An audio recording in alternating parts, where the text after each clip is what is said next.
सच्चिदानंद सद्गुरु साईनाथ महाराज की जय। नमस्कार मित्रांनो, कसे आहेत सगळे? मजेत ना? आजच्या व्हिडिओमध्ये आपण साई चरित्रातील चौथा अध्याय म्हणजेच साई समर्थ अवतरण यामध्ये लेखक हेमाडपंत यांनी साईनाथ अवतरणाची एक गोष्ट सांगितली आहे, ती तुम्हाला मी सांगणार आहे. चला तर मग सुरुवात करूया आजच्या व्हिडिओला. लेखक असे म्हणतात, जसे गोनाईला भीमरथीत नामदेव व तमालाला भागीरथीत कबीर जसे शिंपल्याच्या आतमध्ये प्राप्त झाले, तसेच हे साईनाथ 16 वर्षाच्या वयात शिर्डी गावात निंबाच्या झाडाखाली भक्तांसाठी प्रगट झाले. प्रगट झाल्यापासून ते ब्रह्मज्ञानी होते. विषय वासना तर स्वप्नातही नव्हती. मायेला तर लात मारून हाकलून दिलेलं होतं आणि मुक्ती त्यांच्या पायाशी लोलन घेत होती. बाबांचा जन्म कोणत्या देशात, कोणत्या वंशात आणि कोणत्या मातापित्यांच्या पोटी झाला हे कोणालाच माहिती नव्हतं. त्यांची या अगोदरची परिस्थिती व त्यांचे बाप कोण व आई कोण हे कोणालाच ठाऊक नव्हतं.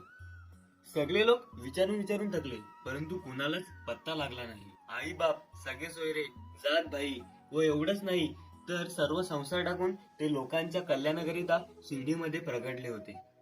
लेखक असं म्हणतात की शिर्डीत नाना चोपदारांची आई अतिवृद्ध होती. तिने साईबाबांच्या वागण्याचे मोठे कौतुक सांगितले आहे, ते तुम्हाला मी आज सांगणार आहे. तर ऐका मग तिने बाबांबद्दल काय सांगितले. ती असं म्हणत होती की सुरुवातीला गोरगोमटोवर निंबाच्या झाडाखाली आसन घालून स्वस्थ बसलं होतं. त्याचं सुंदर लहान रूप पाहून लोकांच्या मनाला आश्चर्य वाटलं. कोवल्या वयात हे खडतर तप, थंडी आणि ऊन एकसारखं, वय अगदी लहान आणि हे कौतुकास्पद वागणं. सगळे गावकरी आश्चर्यचकित झाले आणि या मुलाच्या दर्शनासाठी गावगावचे लोक येऊ लागले. दिवसा कोणाची संगत नाही, रात्री कोणाची भीती नाही, ही बालमूर्ती आली कुठून हा प्रश्न सर्वांना पडला होता. बांधा अत्यंत सुंदर, पाहता क्षणीच अंतकरणात प्रेम दाटून येत असे. तो कोणाच्या घरीदारी जात नसे, रात्रंदिवस निंब वृक्षाजवळ बसत असे. जो तो आश्चर्य करीत असे की हे कोवळ्या वयाचे व मोहक रूपाचे पोर रात्रंदिवस बाहेर कसं राहत असेल. बाहेरून हा पोर वाटतो, परंतु कृतीने हा थोराहून थोर आहे. जणू काय वैराग्याचा पूर्ण अवतारच. सगळ्यांना मोठे नवल वाटले. लेखक असं म्हणतात की एके दिवशी आश्चर्यकारक गोष्ट घडली. दोघा चौघांच्या अंगामध्ये खंडोबाचा संसार झाला व ते घुमू लागले. मग लोक त्यांना प्रश्न विचारू लागले. एकाने प्रश्न केला, कोणत्या भगवंताचे हे पोर बरे?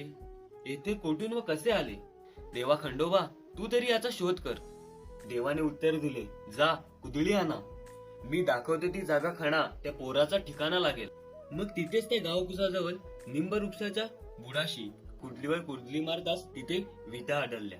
विटांचा थर संपल्यावर व जात्याची तळी दूर केल्यावर तिथे एक भुयार दृष्टीस पडले, ज्यात 4 समया जळत होत्या व ते भुयार चुनेगच्ची होते आणि त्यात एक पाट व गोमुखीसह एक जपमाळ होती. देव म्हणाले, या ठिकाणी या पोराने 12 वर्ष तप केलं होतं. मग सर्व लोक आश्चर्याने त्या पोराला खोदून विचारू लागले. तेव्हा त्या 12 मुलखाच्या गमती पोराने भलतीच कथा सांगितली. तो पोरगा म्हणजे बाबा. तो म्हणाला, हे माझ्या गुरूंचे स्थान आहे, हे माझे पवित्र वतन. वतन म्हणजे बक्षिसाची जागा आहे. तसेच याचे जतन करा, एवढेच माझे सांगणे ऐका. बाबा असे म्हटले आणि ऐकणाऱ्यांनी ऐकले. परंतु लेखक हेमाडपंत असं बोलतात की बाबा असे भलते बोलले असं म्हणण्याला माझी जीभ का बरं वळली? मलाच आश्चर्य वाटते. असा का माझा समज? परंतु ते असं म्हणतात, आता मला असं वाटतं की हा बाबांचा सहज विनोदी असेल, कारण मूळचीच बाबांना थट्टेची आवड होती. भुयारे त्यांचेच, आलय म्हणजे वस्तीचे ठिकाण होते. परंतु आपले गुरुचे म्हटले तर त्यात आपले कोणते मोठे महत्व खर्च होईल असे बाबांना वाटत असेल. लेखक म्हणतात, असो. बाबांच्या आज्ञेवरून गावकऱ्यांनी पूर्वीप्रमाणे विटा लावून व ते बाबांचे गुरुचे स्थान म्हणून ते बंद करून टाकले. जसा अस्वस्थ किंवा औदुंबर तसाच हा बाबांना निंबतरू श्रेष्ठ होता. त्यावर त्यांचे अति प्रेम होते आणि त्यांचा ते फारच आदर करत असत. माळसापत्ती वगैरे हे शिर्डीचे जुने गावकरी हे बाबांच्या गुरुचे समाधी स्थान म्हणून त्याला वंदन करतात. या समाधी स्थानाजवळ बाबांनी 12 वर्ष मौन धरून तपश्चर्या केली अशी वार्ता लोकांत प्रसिद्ध आहे. नंतर या समाधी व निंब वृक्षासकट चारी बाजूची जागा विकत घेऊन बाबांचे भक्त साठेसाहेब यांनी 4 ओटे असलेली इमारत बांधली. हीच इमारत, हाच वाडा यात्रेकरूंची सुरुवातीला अगदी राहण्या बसण्याची सोय होती. त्या ठिकाणी आल्या गेल्यांची खूप गर्दी होत असे. साठेसाहेबांनी निंबाला पार म्हणजे झाडासोबतही असलेला ओटा बांधला. दक्षिण व उत्तर दिशांकडे वरचे मजले काढले आणि उत्तरेचा जिना तयार करताना त्याखाली ते भुयार दाखवले. जिन्याखाली दक्षिण दिशेकडे एक तोंड असलेला एक सुंदर कोनाडा आहे.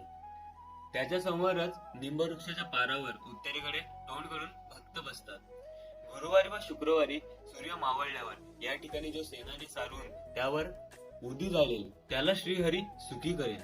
लेखक असे म्हणतात की श्रोत्यांच्या मनामध्ये शंका येईल की ही अतिशयोक्ती तर नाही ना, किंवा हे कितपत खरे असेल. तर लेखक असे म्हणतात की मुलीच शंका धरू नका. हे माझे बदलचे विधान नाही, तर हे स्वतः साईबाबांचे शब्द आहेत. ज्यांनी ते प्रत्यक्ष ऐकले ते आज जिवंत सुद्धा आहेत. तर मित्रांनो, ही होती बाबांच्या अवतरणाची कथा. की बाबा शिर्डीमध्ये प्रगट कसे झाले, तेव्हा त्यांचं वय किती होतं, हे या व्हिडिओतून मी तुम्हाला सांगण्याचा प्रयत्न केला आहे. या पुढच्या व्हिडिओमध्ये मी तुम्हाला बाबा शिर्डीमधून परत गुप्त कसे झाले आणि पुन्हा ते चांद पाटलांची भेट घेऊन त्यांच्या वराडासोबत शिर्डीमध्ये पुन्हा परत कसे आले याबद्दल बोलूया. याबद्दल मी तुम्हाला सांगेन.